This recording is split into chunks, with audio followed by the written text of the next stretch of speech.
On this episode with Aris and Greece of Football Manager 2024 Build a Nation series, we will see the conclusion of our third season in charge of the club, who we get in the World Cup group draw with Greece, and see if we can remain unbeaten in every single competition this season. You're not going to want to miss this episode. Don't forget to like this video now and subscribe to the channel. At the end of the last episode, we saw that we had drawn Marseille in the Champions League, and we started off with a great start with Manu Garcia putting us in front away from home in the 50th minute. But we wasn't done there as Allende came forward with Manu Garcia feeding Ramadan Sobhi to put us two in front off the bench in the goals. But Marseille would come back in this game to make the second leg an interesting one with a great goal from Anaya. He passed it to Mandy. Mandy's in plenty of space, twisting and turning. Finds Renan Lodi. Renan Lodi blasts it past Altuve to keep them in the tie. It left the second leg with all to play for, but it was all Marseille, and we really didn't deserve this goal as Ramadan Sobhi, again off the bench, provided bad start for the goal and puts us through to the next round. After the Champions League euphoria, we got taken back down to earth with a very poor intake again. It's something that we are working on. We've got a better head of youth development. We're trying to get the better youth facilities in, but the board are still saying no. It's something that's really driving me crazy because I need these youth candidates for the national side. And the best one we got, this one is Stereogos. I'm not even going to try and pronounce his last name. He's a holding midfield player. He's got great work rate, good strength, good stamina, good corners. He's going to be quality for us. I feel like ball winning midfield player suits the system we're playing so well, and we'll be in a tutoring group with definitely like players like Seko, Fofana, and then man there. Other good talents in this squad, well, we've got a few. Let's just check out the Brazilian one, Robson. I love checking out these young ones that come through from different nations in your youth academy, and he doesn't look bad. I mean, he's probably going to be a squad member or a player that we loan out quite often. I just love the name Robson. You can't go wrong with that. We've also got an Albanian left winger, Greek left winger through the system. He looks all right. Albanian chap is also a left winger as well, as I mentioned. I just clicked on the wrong person. And he's fairly decent as well. Nothing special, nothing to write home about. Only one good player again. We've still got to keep getting these youth facilities in. The board, if you're listening, give me the youth facilities. We've got the finances. Form for Greek teams in Europe isn't as good as ours, and in the Europa League, both AEK and Olympiacos made it through to the next round. Olympiacos got drawn against FC Groningen, and they got beaten by FC Groningen, something that is really embarrassing for them. The second best team in Greece can't even beat FC Groningen, and that's no disrespect to FC Groningen or their fan base, but Olympiacos should be beating them, in my humble opinion. AEK did progress past Fenerbahçe, but in the next round, the round of 16, they've got a very, very tough draw up against Juventus. They're the only Greek team left in the Europa League at this point, and it's looking like they're going to go out. I mean, it would be huge if they could beat Juventus, and I hope they do beat Juventus, but genuinely, I can't see it.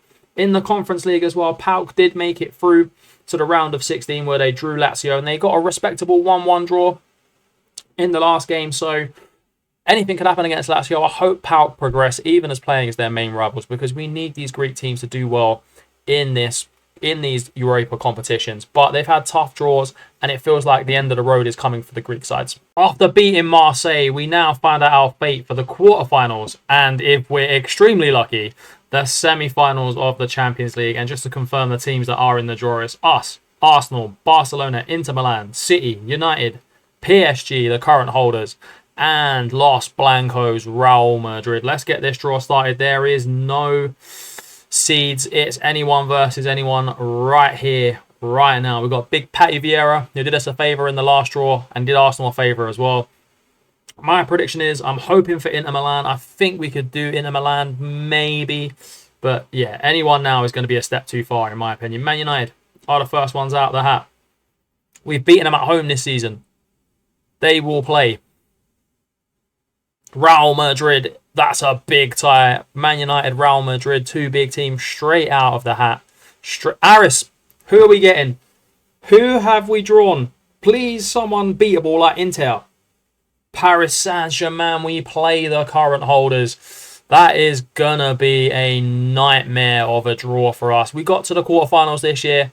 Hands in the air, that's an achievement in itself. But PSG is going to be a step too far with their team. Barcelona playing Man City. And to round up the draw, you got Inter Milan versus Arsenal. Two of Patrick Vieira's old clubs playing each other. He's definitely done them a favour or two there in this draw, I think. Inter Arsenal. And that is the end. That is the end of this draw. As you can see, it's Man United, Real Madrid, Aris PSG, Barcelona City, Inter Milan and Arsenal. Our first game in prep for the World Cup was Australia. We beat them 3-0. Palvidis opened the scoring, as I'm hoping he's going to do in our World Cup. We then scored from a corner, which is absolutely what you want to see, as Shimikas got the ball back out from a small clearance. And we just played some great football to play it through. Australia were put to the sword, and I think that's a good test. Depending on who we get in our World Cup group, this could be great preparation for it. We had another game against Thailand, preparing against Asian teams, as we could get drawn against either one of these teams in the World Cup draw, and we put Thailand to the sword. It's great that they've qualified for the World Cup, but they will be an easy step over in whatever group they're in, because we absolutely battered them. We played the reserves. Young Sengo's on the wing. There's only 16, and he's got 2 caps, and he scored against Australia as well. So it's great prep going into that World Cup draw. Now let's take a look at who we get in our group for this World Cup. The time is up. Your time is now, and it is Greece's time now. We are in the third pot for this World Cup draw. It is gonna be tough. We'll take a quick look at the pots. I mean, it's gonna be tough. It's gonna be whoever we get. There's 4 teams in each group. We could get a hard group. We could get an easy group. Pot 4, we don't want Norway by the look of it. Pot 2... well, we'll take anyone apart from the Germans. We've beaten the Swiss before. South Korea, I don't fear them. Belgium would be tough. Denmark would be tough. But let's just get on with it. Let's just get on with this World Cup draw. Angelo Peruzzi, one of the best goalkeepers of all time, will do this draw for us. And the first team out of the hat is always one of the hosts. It is the USA. Going into Group B, Canada are the next host. It will be Mexico out of the hat next, for sure. Yeah, Mexico. So Group A, B, or C. Really, we want to go in Group B at this moment in time with Canada, because we would absolutely lump them. The Italians are out in Group. I'm just going to advance this a little bit so we can get to where we want to be in terms of the groups. USA, Switzerland. And then you've got Canada, Denmark, Mexico, Uruguay, Italy, Morocco. That's a tough group already. Brazil, Belgium. Don't want to be in that group. Group of death already there. Group F. Netherlands, Senegal, Argentina. We'll go in with Iran, France and Mali, England and the Germans. What a group that is. Group J, Japan and Colombia, Portugal and Austria. Tough group as well. Croats and the Koreans. Now we come to our pot. This is where we want to be. This is what we've worked so hard for. We will be in the American group. It's USA, Switzerland. We've beaten the Swiss before, and we will beat them again, and we will beat the Americans. Let's see who we get to round off our draw. Italy, Morocco, Scotland, Brazil, Belgium, Cameroon. What a group that is. Netherlands, Senegal, Australia, Argentina, Iran, Egypt. Easy group. France, Mali and Peru. England, Germany and Costa Rica. That's a tough group. Japan, Colombia, Nigeria is another tough group. Chile going with Portugal and Austria. Croatia, South Korea and the Ivory Coast. Now we come to the point of who's going to finish off our group. Who will we get? We've got Thailand. We've just beaten them in a friendly. So easy dubs. We're qualifying. We are qualifying for this World Cup knockout round. And you can't tell me otherwise. Let's just round up the groups as we round off this draw. We are in a group with USA, Switzerland and Thailand. Group B is Canada, Denmark, Tunisia or Syria. Mexico, Uruguay, Turkey, New Zealand, Italy, Morocco, Scotland, Jamaica. But the standout groups are Brazil, Belgium, Cameroon, Saudi Arabia. That is going to be a tough one. England, Congo, Germany and Costa Rica is another tough one. But Japan, Colombia and Nigeria and Albania, for me, has the most quality. Along with Group K, Portugal, Austria, Chile, Algeria. And even Group L, Croatia, South Korea, Ivory Coast and Paraguay. What a World Cup it's going to be. And you will see that on its own episode. The whole World Cup is however far we go. But what a draw. Come on, Greece. Now let's finish off this season with Aris. Our Champions League run sadly came to an end against PSG. They beat us 6-2 on aggregate. We gave ourselves a great account in the first and second leg, but it wasn't to be enough. Manu Garcia got us sort of back into the tie at this point with a great goal past Donnarumma, but PSG turned on the Jets and turned our life support off in this tie. It was always going to be tough to beat the current holders, and they just have the better squad and the more depth. It was a mistake by the young man there, and then after this, it was just all PSG. We had to go for it. We went super attacking, and they absolutely punished us. But getting to the quarterfinal of the Champions League, and only our second Champions League campaign, is not to be underrated. Well done, the boys, and we go again next season. Putting our Champions League woes behind us, we went to Panathinaikos and secured the title with a 5-0 victory. Our third Greek Super League title in a row. It was an unbelievable season. We're still unbeaten in the league, and the boys add the third Super League to their trophy cabinet. All we've got left now is the domestic cup as well. Can we do back-to-back domestic cup doubles? The league title was so sweet, and after that we had the European International League Group B draw. And now let's see who we got in our group. I don't think we could have had a harder group than what we've been drawn in. Denmark, Hungary, and Serbia. These are 3 of the 4 best teams that we could have got, and we've got them. It's going to be an unbelievable tough ask to stay in this now, but hopefully we can do this.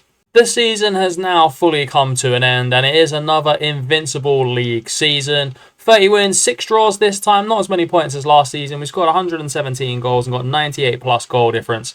We're going for that 100 plus goal difference and 100 plus points next season again. If we can do that, that'd be absolutely class. Just want to run through some of the players who've been absolutely key for us this season. As you can see, this has been the main starting 11, and you can have a look, pause the screen and have a look at the stats on the right-hand side here. But key mentions go to players like Brenner. Came in for £2 million, got 30 league goals this season and in 33 games. He was an absolute beast for us. He isn't the best striker on the game, but he's a goal scorer, and that's what we needed, and that's what we got this season with him. He's been absolutely insane. Other players that have come in and made the real difference for us this season has been Alan Velasco. Another free transfer. Great Harry Redknapp type business from us again, as we got 6 goals in 18 games, playing mainly from left midfield in our tactic. He's been absolutely class. Altuve came in for about 100k and got runner-up goalkeeper of the year, 15 clean sheets in 30 games, only conceding a goal 1 every other game, which is absolutely class. And he came in as a backup. We didn't have a goalkeeper properly this season. We'll probably look to buy a better goalkeeper next season, but Altuve was absolutely incredible.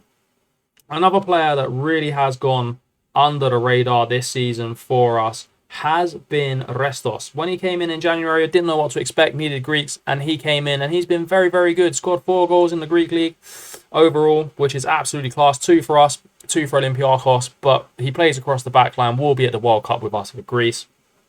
And to finish it off, one last player I really want to shout out is Kylian Fischer. Came in, started the season, has played every single game for us, has been absolutely class. No injuries, always playing a 7. This guy is the German Ben Davies, and without him, we wouldn't have had the season that we have. All that is left now is to see if we can pick up the Greek Cup against our biggest rivals, Olympiakos. What a way to end this season and to end this episode. We put Olympiakos to the sword as we beat them 4-0 in the Greek Cup final to do the double in back-to-back seasons. What a season it's been. We've only lost 2 games this season, and those 2 games were against PSG in the Champions League. It's been an unbelievable season. We've got an unbelievable squad. Next season, we're aiming to match or go further in the Champions League than what we have done. That will all depend on the draw. But don't forget to join me for the next episode where we take Greece to the World Cup, and we're going to go far, in my opinion. I hope so, and I'll see you on the next video.